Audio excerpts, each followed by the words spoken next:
آئی وی canola سیکھیں آسان اور مؤثر طریقے سے۔ اس ویڈیو میں ہم آپ کو کینولا لگانے کا آسان طریقہ بتائیں گے۔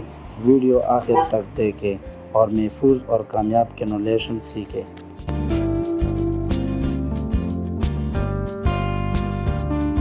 کینولا لگانے سے پہلے وین کو کلیئر کریں اور اس بات کو یقینی بنائیں کہ وین سیدھی ہو۔ پھر کاٹن سے وین کو سواپ کریں۔ پھر کینولے کے سائز اور سلیکشن کو منتخب کریں۔ یہ ایک ایڈلٹ پیشن ہے، اس لیے ہم نے 22 گیج کینولا منتخب کیا ہے۔ اب ہم کینولا پاس کر رہے ہیں۔ اس پیشن کو کینولا لگانے میں تھوڑی سختی محسوس ہوئی۔ اس کی وجہ یہ ہے کہ اس مریض نے 2-3 سرجریز کرائی ہے، جس کی وجہ سے اس کی وین سخت ہو گئی ہے۔ تاہم ہم نے وین کا صحیح سلیکشن کیا ہے، اس لیے کینولا پاس ہو گیا۔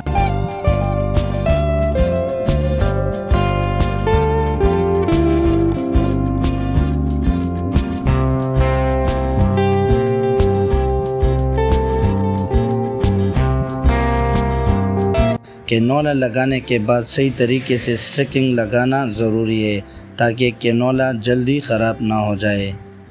آپ لوگ ویڈیو میں دیکھ سکتے ہیں۔ یہ تھا کینولا لگانے کا سادہ طریقہ۔